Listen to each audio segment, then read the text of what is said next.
Hello friends, हम देखेंगे इसरो का इतिहास, अभी तक की सफलताएं और आगामी मिशन और आने वाली चुनौतियां।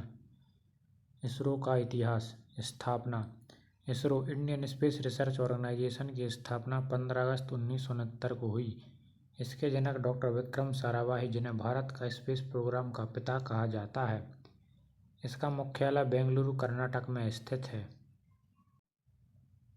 प्रमुख प्रारंभिक घटनाएं, वर्ष, मिशन और उपलब्धि।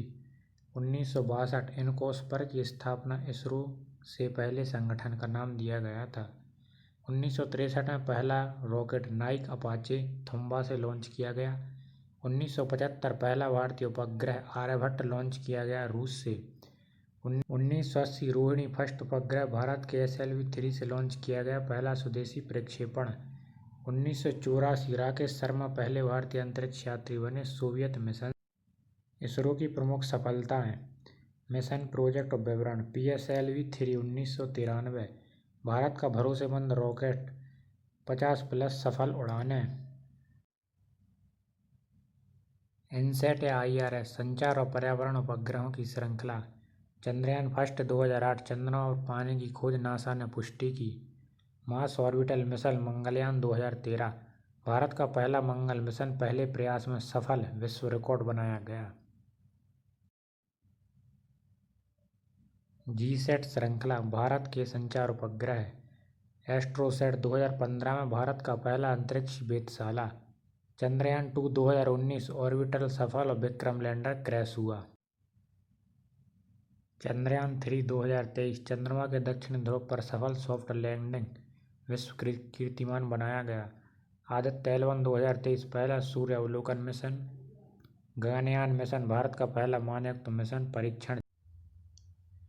इसरो की वर्तमान स्थिति। वर्तमान गतिविधियां 24-25। PSLV और GSLV की नई सफल उड़ानें, नए launch vehicle SSLV small satellite launch vehicle और वाणिज्यिक उपग्रह लॉन्च, विदेशी सैटेलाइट लॉन्च करके इन स्पेस और एनसेल के माध्यम से। बड़े मिशन। गगनयान मानव रहित परीक्षण 2024 में। व्योममित्र महिला जैसे रोबोट को अंतरिक्ष में भेजने की तैयारी। इसरो ने पृथ्वी पर्यवेक्षण, संचार और रक्षा, मौसम से जुड़े कई सैटेलाइट लॉन्च किए। इसरो का भविष्य। गगनयान 2025 भारत का पहला मानवयुक्त अंतरिक्ष मिशन, 3 अंतरिक्ष यात्री।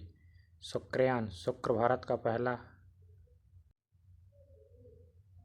चंद्रयान 4 चंद्रमा से सैंपल लाने की योजना 2030 तक। इंडियन स्पेस स्टेशन भारत का खुद का स्पेस स्टेशन 2035 तक प्रस्तावित। रियूजेबल लॉन्च व्हीकल फिर से प्रयोग होने वाला रॉकेट, स्पेस शटल जैसा। Deep space exploration Brihaspati, Shani जैसे ग्रहों पर मिशनों की तैयारी। ISRO plus private sector in space के जरिए निजी कंपनियों की भागीदारी बढ़ेगी। इसरो की विश्व में स्थिति। पहलू और स्थिति। विश्व रैंकिंग टॉप 6 अंतरिक्ष यात्रियों में शामिल। सस्ता और विश्वसनीय, लो कॉस्ट, हाई रिलायबिलिटी के लिए प्रसिद्ध। आत्मनिर्भरता, अब ज़्यादातर रॉकेट उपग्रह भारत से ही बनते हैं। सहयोग, नासा, ESA, JAXA, रेस्कोसमस, CNSE जैसे संगठनों से साझेदारी। निष्कर्ष। इसरो भारत की वैज्ञानिक शक्ति का प्रतीक है। यह संस्था कम संसाधनों में बड़ी उपलब्धियां प्राप्त करता आ रहा है। इसरो ने न केवल भारत को आत्मनिर्भर बना रखा है, बल्कि आने वाले समय में भारत को स्पेस सुपर पावर की दिशा में अग्रसर है। भारतीय अनुसंधान संगठन इसरो ने अब तक कई प्रकार के लॉन्च व्हीकल विकसित किए, जिसमें SLV, ASLV, PSLV, GSLV प्रमुख हैं। ये सभी रॉकेट अलग अलग प्रकार के उपग्रहों को पृथ्वी की अलग अलग कक्षा में पहुंचाने के लिए बनाए गए हैं। यहाँ इन सभी लॉन्च व्हीकलों की विस्तृत जानकारी SLV, ASLV, PSLV, GSLV है। सभी लॉन्च व्हीकल कुछ इस प्रकार दिखाई देते हैं। SLV-3, ASLV और PSLV के प्रकार। PSLV-G, PSLV-CA, PSLV-XL, PSLV-DL, PSLV-QL, GSLV, LVM-3 और SLV। SLV satellite launch vehicle, उपग्रह प्रक्षेपण यान। पूरा नाम सैटेलाइट लॉन्च व्हीकल। प्रकार 4 स्टेज वाला ठोस ईंधन रॉकेट। ऊंचाई 22 मीटर, वजन 17 टन, पेलोड क्षमता 40 किलोग्राम तक, लो अर्थ ऑर्बिट। उद्देश्य छोटे उपग्रह को लो अर्थ ऑर्बिट में भेजना। पहला लॉन्च 10 अगस्त 1979 असफल। सफल लॉन्च 18 जुलाई 1980। SLV-3 ने रोहिणी फर्स्ट को कक्षा में स्थापित किया। विशेषता भारत का स्वदेशी rocket. ASL augmented satellite launch vehicle, पूरा नाम ऑगमेंटेड सैटेलाइट लॉन्च व्हीकल। प्रकार 5 स्टेज वाला ठोस ईंधन, ऊंचाई 24 मीटर, वजन 40 टन, पेलोड क्षमता 150 किलोग्राम लो अर्थ ऑर्बिट तक। उद्देश्य SLV की क्षमता को बढ़ाना। पहला लॉन्च 1987 में सफल लॉन्च 1992 ASLV-D4। कुल लॉन्च 4 में से एक पूरी तरह।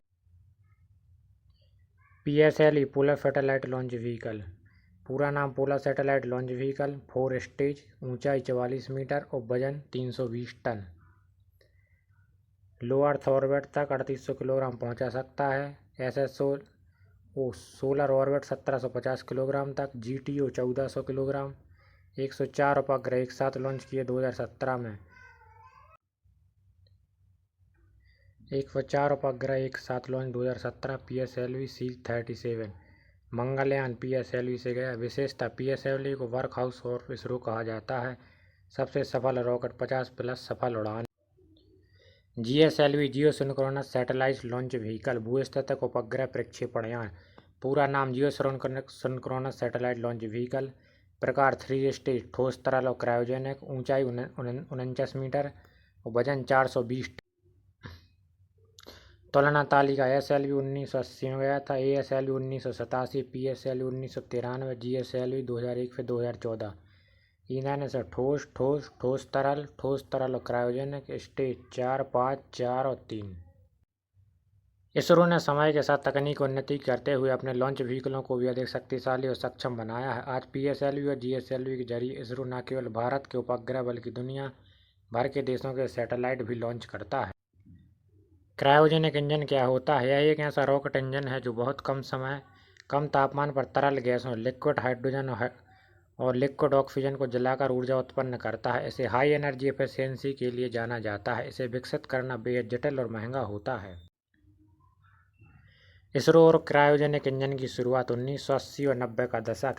इसरो को भारी उपग्रह को भूस्थितिक कक्षा तक भेजने के लिए क्रायोजेनिक तकनीक की आवश्यकता थी। भारत उस समय इस तकनीक से बहुत पीछे था। रूस से डील और अमेरिकी प्रतिबंध। 1991 में रूस से समझौता हुआ। भारत ने ग्लावोस्कोस नामक रूसी एजेंसी से 2 क्रायोजेनिक इंजन और तकनीकी हस्तांतरण की डील की। 1992 में अमेरिका ने विरोध किया। अमेरिका को डर था कि तकनीक मिसाइल बनाने में भी इस्तेमाल की जा सकती है। अमेरिका के तहत भारत और रूस दोनों पर प्रतिबंध लगा दिए। इसके चलते रूस ने तकनीकी ट्रांसफर पर रोक लगा दी। नतीजा, भारत को मजबूरी में खुद का अपना क्रायोजेनिक तकनीक विकसित। क्रायोजेनिक इंजन कुछ इस प्रकार दिखाई देता है।